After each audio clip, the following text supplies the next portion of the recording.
ये भारत भूमि है परोपकार के लिए, दूसरे को लूटने के लिए नहीं है। ये चैतन्य महाप्रभु का मिशन है। और जात जितने जात है भारतवर्ष का बाहर, उसका खाली प्लान होता है दूसरे को किस तरह से लूटा जाए। ये भारत भूमि का वो प्लान नहीं है। भारत भूमि का प्लान है करो परोपकार, क्योंकि दूसरे और जो भारत के बाहर जो सब है कुछ जानते ही नहीं जीवन का क्या उद्देश्य है, उसको समझाना चाहिए। जो अपना जीवन को सफल करना चाहिए, उसको जीवन सफल करने के लिए तो भगवान स्वयं बता रहे हैं और भगवान के भक्त लोग भी बता रहे हैं। उसको सुना जाए, उसमें भी काम किया जाए, अपना जीवन सफल हुआ, फिर जाके वही बात दूसरे को जाके बताइए, उनको जीवन सफल कीजिए। ये चैतन्य महाप्रभु का मिशन है। भारत भूमिते मनुष्य जन्म ही जा, जन्म सार्थक करी करो परोपकार। पृथ्वीते आछे जत नगरादि ग्राम, सर्वत्र प्रचार हो गई। तो कहने का बात तो बहुत है, ताकि आप लोग से निवेदन है, ये जो भारतीय कृष्टि है ये सब लोग ले रहे हैं, ऐसी बात नहीं है जो हम लोग हवा में बकते हैं। Actually they are accepting. इसलिए ये जो कृष्ण कॉन्शियसनेस अर्थ यही है, जो भगवान कृष्ण जो बताते हैं वो मैसेज जो है उसको लीजिए, उसको अच्छी तरह से समझिए और दुनिया में प्रचार कीजिए। देखिएगा जो भारत का जो ग्लोरी कितना बढ़ती है। ये आप लोग से निवेदन है। Thank you very much.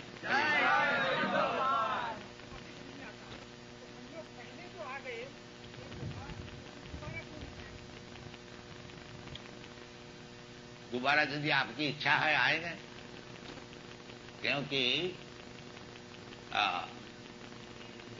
यदि मुक्ति का अर्थ होता है, अभी बताया हमने, मुक्ति हित्या अन्यथा रूपम स्वरूपेण अवस्थिति, इसका नाम है मुक्ति। स्वरूप, आपका स्वरूप क्या है? आपका स्वरूप है जीवेर स्वरूप है नित्य कृष्ण, भगवान का दास। यदि आप भगवान का दास नहीं रहने को चाहते हैं, फिर मुक्ति से लौट के इधर आने पड़ेगा, माया का दास होने पड़ेगा। दास सब रहे, दासगिरी छूटेगा नहीं। बाकी अब जब रिवेल करेंगे, जब भगवान का दास नहीं होंगे, तो माया का दास होइए। ये बात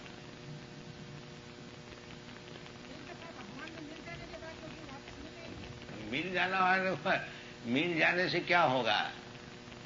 वो तो साजुज्य मुक्ति है। साजुज्य मुक्ति 5 प्रकार का होता है। साजुज्य, सालोक्य, सारूप्य, शास्त्री, सामीप्य। तो वो जो मिल जाने वाले ब्रह्म ज्योति में मिलना, वो ब्रह्म ज्योति में मिलने से वो परम मुक्ति नहीं है, उससे फिर लौट के आते हैं। इस शास्त्र है जिन्नेर बिंदाख विमुक्त मानिना, वो भगवान ब्रह्म ज्योति से मिलने से वो समझता है वह मुक्त हो गया, विमुक्त माने। तय्यस्थ भावाद अविशुद्ध बुद्ध है, और क्योंकि भगवान का रूप का उसका अनुभव नहीं है, इसलिए बुद्धि उसका अविशुद्ध है, विशुद्ध नहीं है। इसलिए आरुध्य कृच्छे न परम पदंग ततः पतंती अध, वो अनेक कृच्छ साधना करके जो ब्रह्म ज्योति से मिलता है, फिर उधर से गिर जाता, उधर से गिर जाता। और भगवान का पास जाने से भगवान के साथ रहना, खाना पीना, चलना फिरना, उसको फिर आने को नहीं पड़ता। जदगत्याना निवर्तन्ते तद धाम परमो, और ये धाम से उसको आने पड़ता है फिर, क्योंकि निर्विशेष ब्रह्म ज्योति में आनंद तो मिलता नहीं। जैसा आकाश में एरोप्लेन में लेकर के जाइए, तो वो ज्यादा देर तक नहीं रह सकेंगे। कहाँ एरोप्लेन फिर नीचे आएगा, उसके लिए व्यग्र हो जाएगी। इसी प्रकार बहुत ऊंचे ब्रह्म ज्योति में जाने से केवल उसको सीधा सत उसको उपलब्धि हुआ और आनंद नहीं हुआ। वो आनंद के लिए फिर यही भौतिक आनंद में आने पड़ेगा। इसलिए बड़े बड़े सन्यासी लोग जो कि ब्रह्म सत्य जगत मिथ्या जगत को छोड़ देता है, कुछ दिन बाद फिर ये जगत का काम में अस्पताल खोलने के लिए और और कुछ काम करने, पॉलिटिक्स में ज्वाइन करने के लिए आते हैं, क्योंकि उधर मिला नहीं कुछ। ये बात आरुज्य किच्छे न परंग पदंग तत पतंती अधा, फिर वही भौतिक कार्य में लगा देते हैं, क्योंकि उधर ब्रह्म का कुछ आनंद नहीं मिला। इसलिए आपको भगवत धाम में जाना चाहिए। जदगत्ता न निवर्तन्ते तद धाम परम, उधर जाना चाहिए, तब मुक्ति पूर्ण होता है। हाँ, वैकुंठ में जाए, वृंदावन में जाए, तो फिर उसका आनंद नहीं पड़े।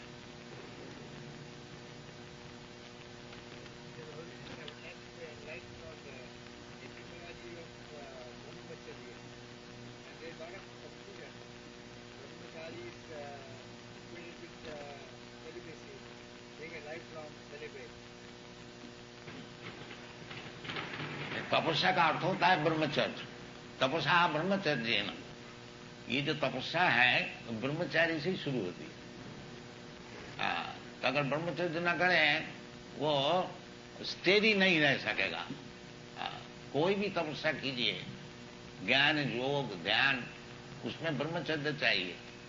ये नहीं है जो अनरिस्ट्रिक्टेड सेंस ग्रेटिफिकेशन में करेंगे और बड़े बड़े योगी भी बन जाएंगे, ये संभव नहीं। ये सब संभव नहीं। इसलिए तपसा ब्रह्मचर्य न, इस शास्त्र में लिखा है तपसा का अर्थ होता है ब्रह्मचारी से शुरू होती है तपस्या। जगत दान तपक्रिया न त्याज्यम। भगवान कहते हैं जगत दान और तपस्या इसको छोड़ना नहीं है। हम संन्यास लिया है और ये नहीं है कि ये भी छोड़ दें। घर दौर तो छोड़ दिया, ठीक है, ताकि तपस्या भी छोड़ दें और दान भी छोड़ दें, जगत दान यज्ञ भी छोड़ दें, ये नहीं, ये छोड़ने का नहीं है। जगत दान तपो क्रिया पावनानी मनीषिणा, इसको नहीं छोड़ना चाहिए। तो ये जो ब्रह्मचर्य नियम है, यो आध्यात्मिक शक्ति उसमें बहुत जल्दी बढ़ती है, इसलिए ब्रह्मचर्य का जोड़।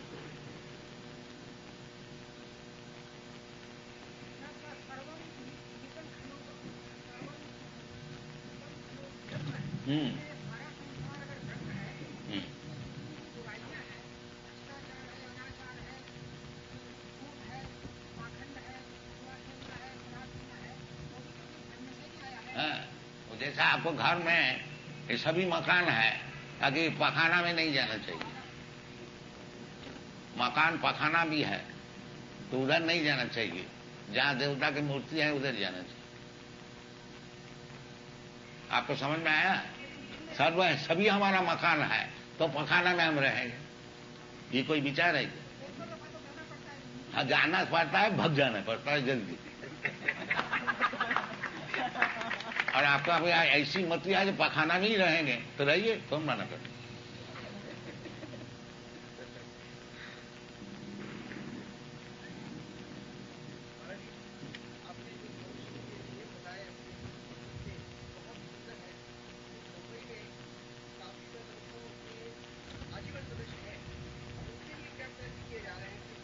आप लोग आइए ना, आपके लिए इतना बड़ा भारी भारी मकान बना है, आप आइए रहिए।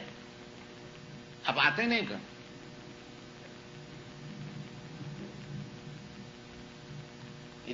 इतना तो झगड़ा करके वो जो हरे कृष्ण लैंड हम लोग बना रहे हैं, क्या हमारा रहने के लिए, हमारा रहने की जगह नहीं है? आप लोग के लिए बना रहे हैं, आप लोग क्यों आते नहीं?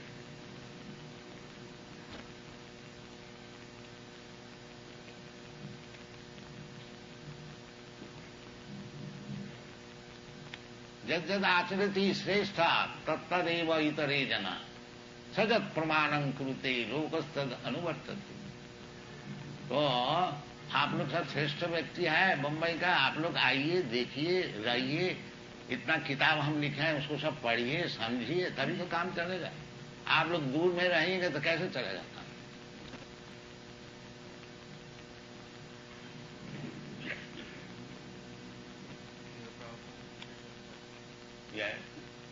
In your first chapter of Bhagavad Gita, I read that we have to detach ourselves from worldly life and then surrender to God.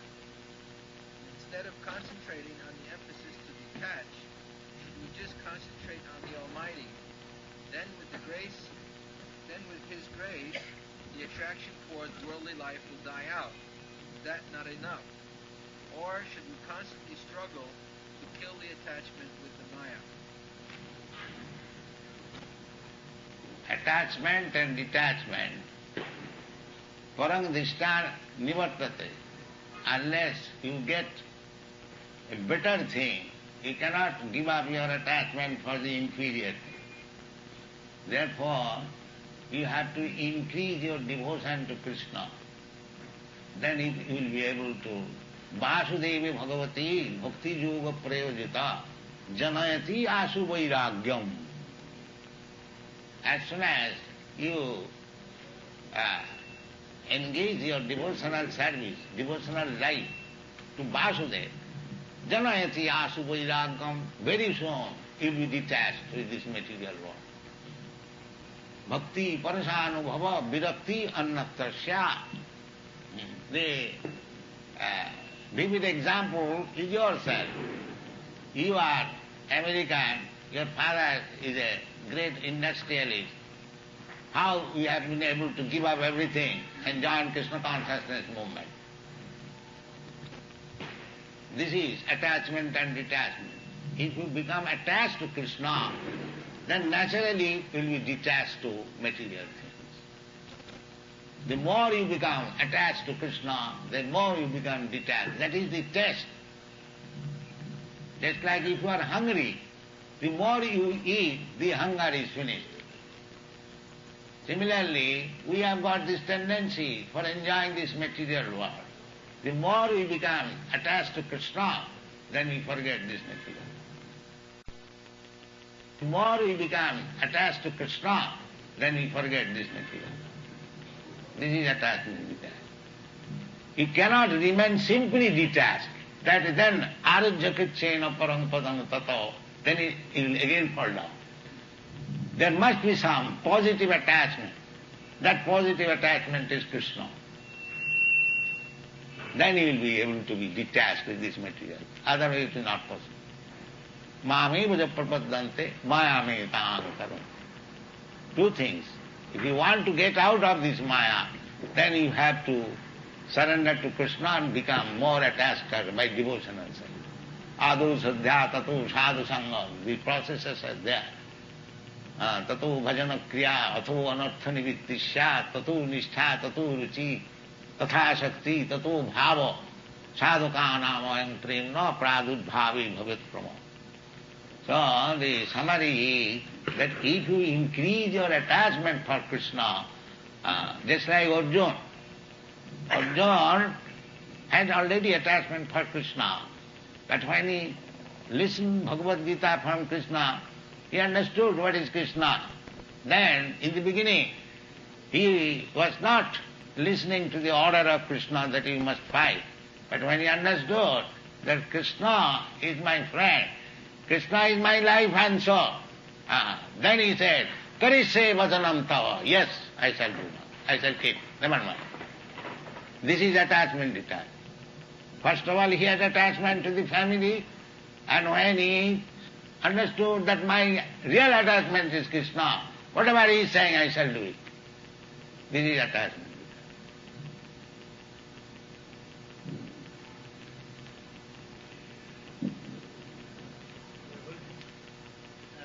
Our individual sages from times immemorial have enjoined more purusharthas, dharma, artha, kama and moksha. How do you So to become Krishna conscious, you have to transcend even the dharmartha, kama, moksha.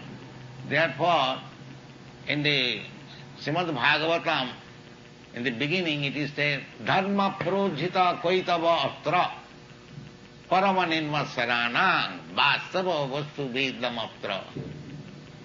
So, you have to, Siddhartha Swami is giving his comment in this connection, atra mokkha vancha api nirastam.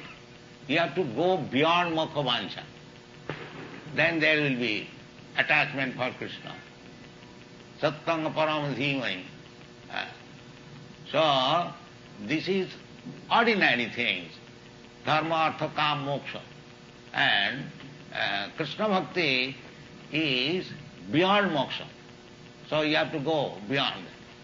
How you can go? That is by Krishna Bhakti. Manchab vicharini bhakti yogi na ja sevate sagunan samutitta etana brahma bhuyaya kalpate brahma bhuta prasannatma na sochati nakat. So this is the way. Manchab vicharini. If one takes to Krishna consciousness seriously, sagunan samutitta etana brahma bhuyaya kalpate.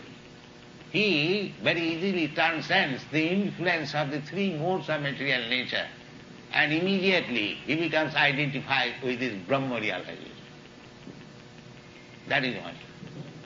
Now let us chant Hare Krishna.